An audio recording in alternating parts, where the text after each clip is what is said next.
Welcome to another blogging video. This video is really exciting, really good. I feel like I said every video, but today's video is you're making money on your blog, now what? So I think this is a really great topic to discuss. It's so exciting, my phone's going off. It's so exciting that you are making money, or even this is just good to prepare for someone that isn't making money yet, to have just in the back of your mind of things that you need to be doing once you start making money. Some of it's more practical, some of it's things that I've personally done and learned in my experience. So let's get into it. So as always, my little disclaimer. So I started my blog by sophialee.com back in 2017. So it is 4 years old. I was 19 years old. I was a sophomore in college, and I started my blog in my dorm room, and in the last 4 years I've grown it to be a $1 million business, and we make 7 figures on it. And I have learned so much. So when I first started, it was just me doing everything, maybe like how you're doing right now. I mean, I did everything, and now we have a team of 6 of us, soon to be 7. We're growing. I'm in my office. You get it. So basically I've learned so much, and I have a lot of wisdom to say, but also I have messed up so many times, and so I have a lot of different learning things to talk about. And actually this is probably one of the things that has encompassed the most that I've learned from all of this, because I waited way too long to do a lot of these things, and majority of these things are things that you cannot wait long to do. So with all of that said, I have this kind of separated into a few different sections on the different things that you should be doing once you start making money on your blog. And the first section is kind of more of the boring behind the scenes things, but they are so important, and also it's kind of fun because it's just like very legit things. So congratulations, you've started a very legit business. That's what I always say. You need to start a blog thinking that it is a business from day one, when you're not making anything until you're making something, because otherwise you're gonna quit, because it's just so much dang work. But okay, this is what you need to do when you first start making money on your blog. Number 1, you need to make sure that you have all of your disclaimers properly on your website.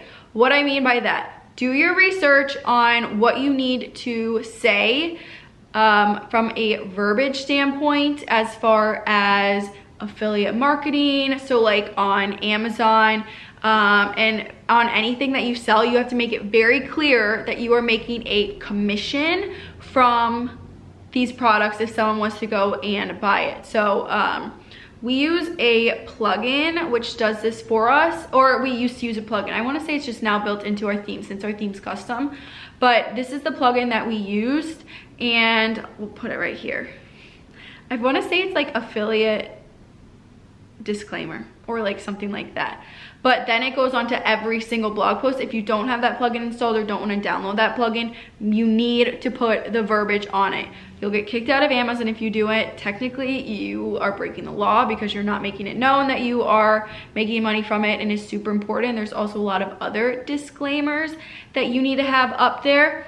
For this was so above my head. This is one of those things where I've been saying this so much this year, but my biggest issue in running this business and in life is you don't know what you don't know. So I don't know what I don't know, and I've gotten myself in trouble a few times because of that. And one of those was all of these disclaimers and like lawyer things. So I didn't know that you needed to have all of these. And so what I personally did was, when I started making money, I was making money, but I wasn't making a ton of money. And so I had to be cautious with where I spent my money. I wasn't ready to hire a lawyer to specifically do this, but I came across this lawyer who specializes in blogging. Her name is Amira Law Blog. I'll have her link below, and I'll also have it linked in the description, the exact products that I bought from her.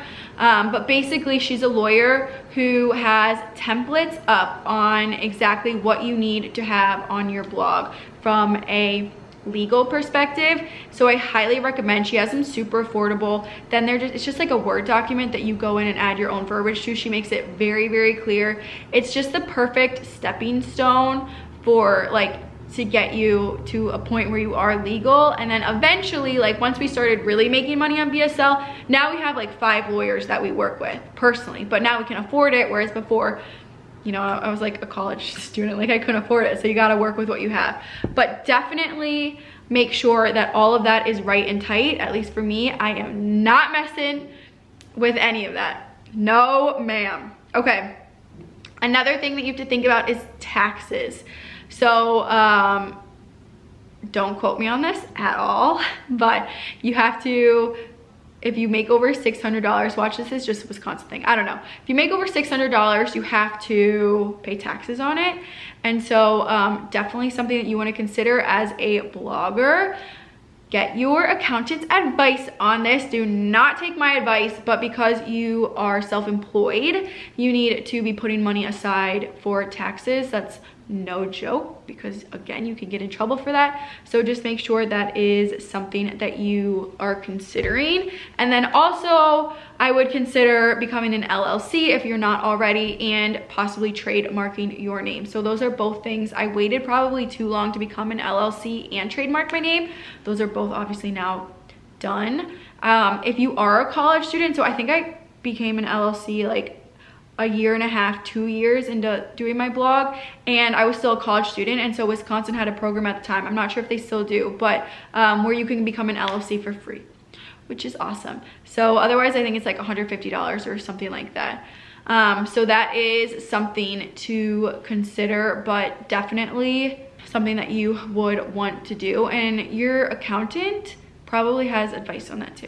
The second part, so the second segment I have in this blogging money video is, what are you making money on?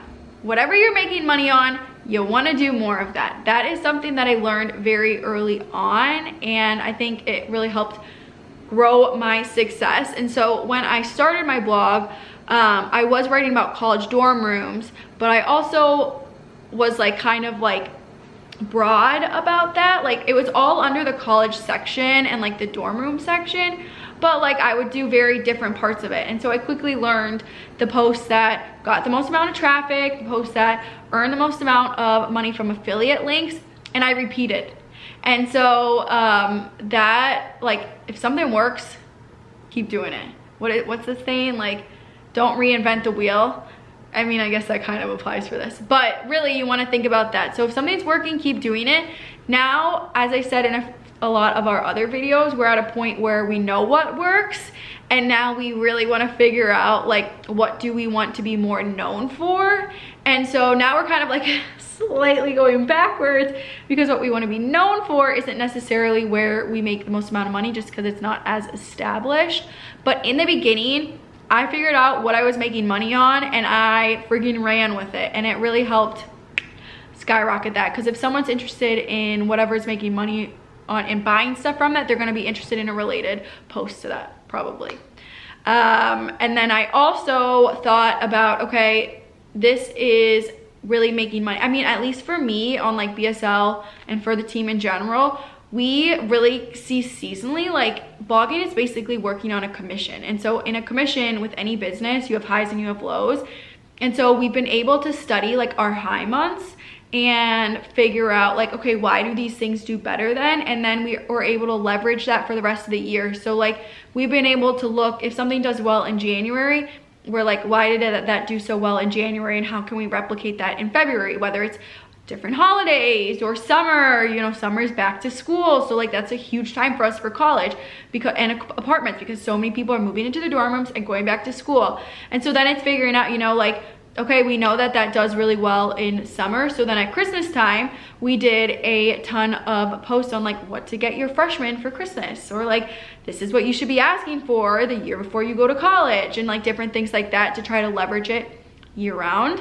And then lastly, this is something that came up after I read 4 Hour Work Week, which is one of my favorite books.